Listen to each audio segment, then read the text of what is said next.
Welcome back to my Road to Completion Guide for Control. This is episode 20. You can see that we have 34 ability points. Now you guys are more than welcome to use those ability points on any upgrades you want to when it comes to your abilities tree. I'm not going to do anything in my game because I feel like I'm strong enough to get through the final sequence, but feel free to do so, guys. Make your character as strong as you need to.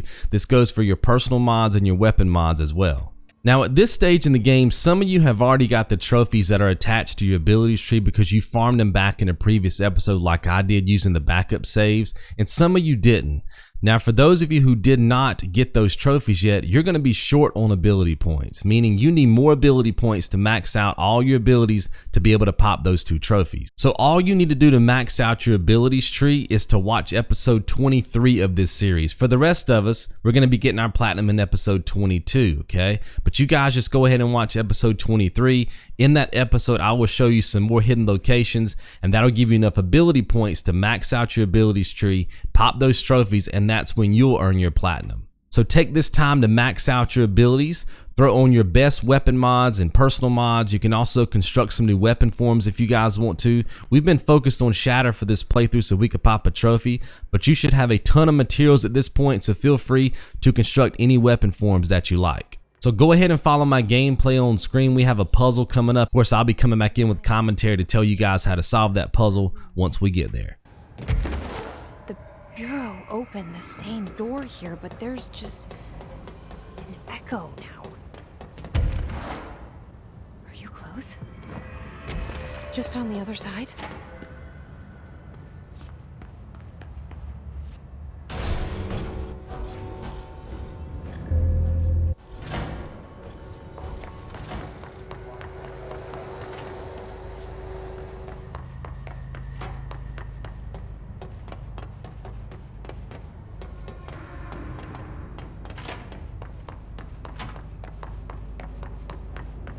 So the solution to this puzzle is up, up, right, right, right, left. That'll be enough to solve the puzzle. Then we have a giant door that we need to open up. As soon as we do that, we'll hit that combat sequence. From Ordinary. I thought I'd never see you again. Hang on, I'm coming. In here? Coming through so strong. Darling used this HRA to lock the door. I have to rip it off to get in. Now before we go into this large combat sequence, I want you to notice that this is where we just were. Down the steps is that control point, right? So if you guys end up dying, you're gonna go back to the control point. So I wanted you to see how close you were to a checkpoint. You don't have to run around this entire area again and go into the control room and do all that stuff. You can just come up the stairs, do a 180, and hit the combat sequence again. Now, in order to make it through this combat sequence, we have to destroy 6 dishes. Now, you guys can only see 3 dishes now. This is what I consider area number 1. There's 3 more areas, and each area has another dish, okay? So that's gonna give us a total of 6 dishes. Now, you can play this thing out passively if you want to, you know, get yourself some cover, wait for the enemies to come to you, kill them, you know, more of a defensive strategy, or you can be very aggressive like you're seeing me do right here. Just keep in mind that the aggressive approach will not work for the final area, okay? When you have to take out that final dish, you have to play it out exactly like I show in the gameplay if you guys want to stay safe from the enemies. I'm going to show you exactly how to break that combat situation down once we get there. But these first 3 areas, I'm going to let you guys just enjoy the gameplay because they're fairly simple. But I will come back in and talk you guys through the final area.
So this is the final area. Once we destroy the dish, we're going to be able to wrap up this episode, get our trophy, and move on into episode 21, okay? So notice that I'm showing you that we're going to go all the way over there to where that dish is off in the distance, to the left of the dish that's glowing red. That's where we want to be at as soon as we clear this first enemy wave, okay? Enemy wave number 1 has 3 enemies. You can just use your launch ability to kill them, or you can shoot them, however you guys want to do it. And then we're going to levitate over the gap and use our air evade. And we're going all the way over to the dish that's in the distance. Notice that when I land, no enemies come out. So this will give you guys a chance to take a little breather before the next combat wave comes in. We have 2 more waves to get through, and I'm gonna show you guys exactly what starts each wave, okay? So as soon as you get close to the dish, you'll spawn in enemy wave number 2. Now I want you to notice that we have 2 enemies here, and the rocks are swirling around them, okay? Here's the trick. You do not want to kill both of these enemies. If you do, you will spawn in wave number 3.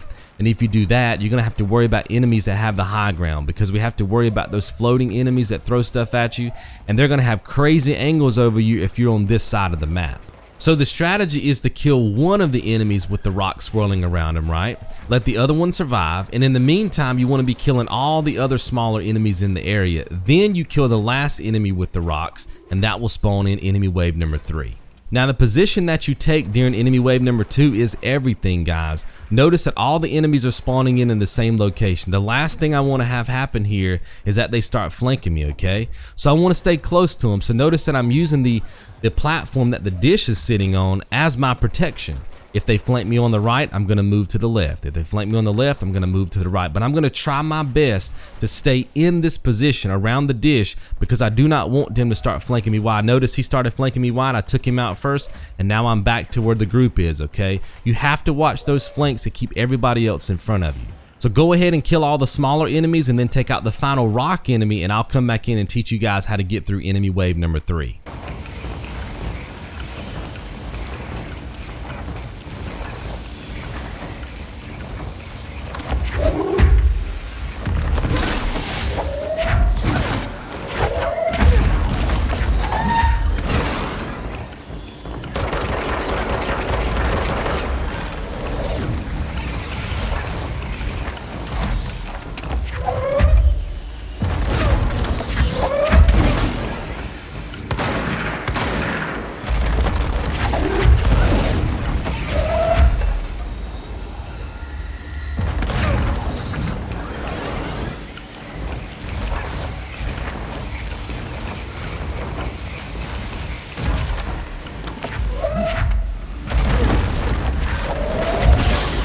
So as soon as you kill the second rock guy, go ahead and grab all the health that you can and then run to the other side of the area. Notice I have an enemy back there. That's going to be my place of cover. So I want to make sure that all the enemies in the back part of this area are dead. Now, as you can see, it's possible to take cover back here, but it's a little bit misleading. Yes, you can take cover from the enemies that are on this level with you, because the cover will allow you guys to avoid their gunfire, but you cannot take cover from the flying enemies. So you have to prioritize things at this point, okay? If you have enemies flanking you and you're behind cover, you want to kill them first. If no enemies are flanking you, you want to focus on the enemies that are flying in the air. Because even though you guys are behind cover back here, if the enemies that are flying in the air throw shrapnel at you, it's going to still hurt you, okay? So you have to prioritize your actions. As soon as you kill all the enemies that are working your flanks and all the enemies that are dead up top, this fight becomes a lot easier. I also wanted to warn you that there are multiple spawns during this final enemy wave, so you have to be careful. Just because there's one enemy left does not mean you should get aggressive. You want to stay back here behind cover until everyone is dead, okay? The last thing that you want to have happen is to be up there on that platform when another enemy wave spawns in, because when they do, it's going to come with ground-based enemies and it's going to come with floating enemies, and it's going to be extremely hard to get back over here into cover before you take some damage or possibly die. As soon as you're done clearing out all these enemies, go up there, destroy the dish. You guys are going to hit a cutscene, then you're going to hit the credits. That's when your trophy Polaris is going to pop. That's for completing mission 9. Now, just because you see credits does not mean that we've completed this game. Remember, we still have a few more trophies to unlock. One of those is for completing mission 10. So the credits are fake, okay? So just watch the credits. Eventually, you'll be taken back into the game. And of course, that's where we're going to be picking up once we hit episode 21. Hopefully, you guys have enjoyed this episode. Let me know if you have any questions below. Thanks to all my patrons for supporting me on Patreon. And I'll see you guys in the next one. Be good.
parade.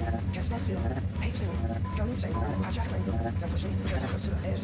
You strong arm, so use my hand. Can't see, I can see, shots around, thanks to the lid. Can't breathe, can't breathe, can't breathe.